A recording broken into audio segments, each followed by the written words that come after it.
BJP के द्वारा एक बार फिर से राज्य सरकार को घेरने का काम किया गया है। आपको बता दें कि स्वास्थ्य विभाग पर उन्होंने सीधा आरोप लगाते हुए कहा है कि जिस प्रकार से टेंडर लिए जाते हैं उसमें घोटाले हुई है। और हमारे साथ में प्रफुल्ल सहदेव जी हैं।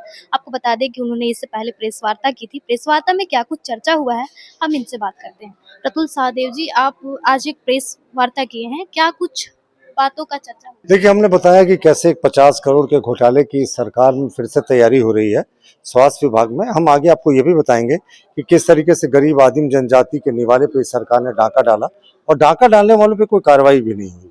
लेकिन अभी स्वास्थ्य विभाग की बात कर लेते हैं।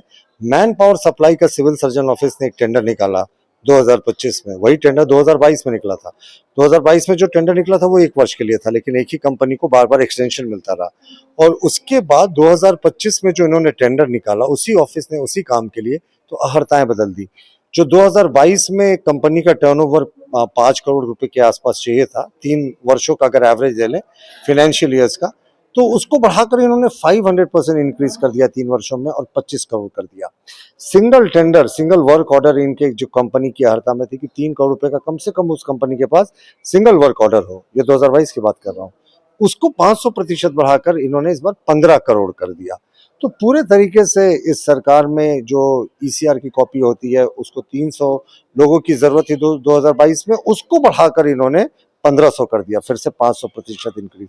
तो हम सरकार से जानना चाहते हैं कि क्या किसी विशेष कंपनी को फायदा पहुंचाने के लिए ऐसा किया गया? क्या बिहार की एक डिबार्ड कंपनी है उसको ये सारा कुछ फायदा पहुंचाने के लिए किया गया है? क्योंकि आपने जो कंपनीज को जिनको डिबार किया गया है, जिनको ब्लैकलिस्ट किया गया है, उसके लिए भी एक ऑप्शन रखा है कि अगर वो कंपनी अपने ही पैड पर लिख कर दे दे कि साहब हम इसमें कोई घोटाला नहीं है, तो वो भी क्वालिफाई कर जाएगी। तो ये सारा कुछ है। और इसमें सबसे अफसोस की बात है कि झारखंडियत, आदिवासी मूलवासी की बात करने वाले हमारे राज्य सरकार, हमारे माननीय मुख्यमंत्री हेमंत सोरेन जी की सरकार में ऐसा कंडीशन लाया गया इस टेंडर में कि कोई भी लोकल कंपनी क्वालिफाई नहीं कर रही। तो ये कैसा न्याय है यहाँ के लोकल्स के साथ? तो क्या लगता है कि जिस प्रकार से आप ये आरोप लगा रहे हैं, आपके पास में कुछ पुख्ता सबूत है? मैंने तो दिखाया, मैंने तो ये प्रेस कॉन्फ्रेंस में भी 2 टेंडर्स दिखाए थे। ये 2022 का टेंडर है, उसी सिविल सर्जन कम सीएमओ के ऑफिस से निकाला हुआ, और ये 2025 का उसी सिविल सर्जन और सीएमओ के ऑफिस का निकाला हुआ टेंडर, जिसमें 500% जो है वो कंडीशंस को बदल दिया गया।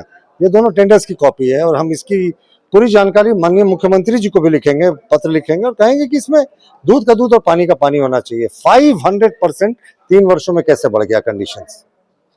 और इससे पहले भी एक बीजेपी के प्रवक्ता जी ने भी सवाल खड़ा किया और उन्होंने तो केस करने पर ही बोल दिया है कि वो केस करेंगे वीडियो जारी करके। तो आप क्या उसके लिए तैयार हैं? केस लड़ने के लिए? मैंने पहले भी कहा कि सरकार में मैं 6 केसेस झेल चुका हूँ, एससी एसटी तक का केस लगा दिया था, हाईकोर्ट ने सबको क्वैश किया है।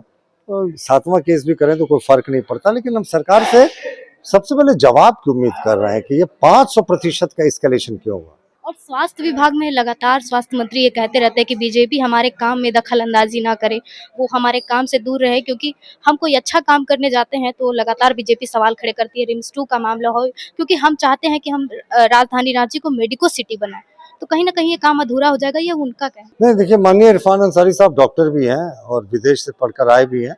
अच्छा काम करे तो हम उनका सहयोग करेंगे, लेकिन इस तरीके का अगर घोटाला होगा जिसमें झारखंडी कंपनियों को ही बाहर कर दिया जाएगा, बिहार की कंपनियों को काम देने की साजिश की जाएगी, तो हम तो प्रश्न उठाएंगे। तमाम अपडेट्स के लिए बने रहे हमारे साथ में। सुमन कुमारी, देखते रहे लाइव लगातार। लाइव लगातार के वीडियो को लाइक करें, सब्सक्राइब करें और बेल आइकन को दबाना न भूलें।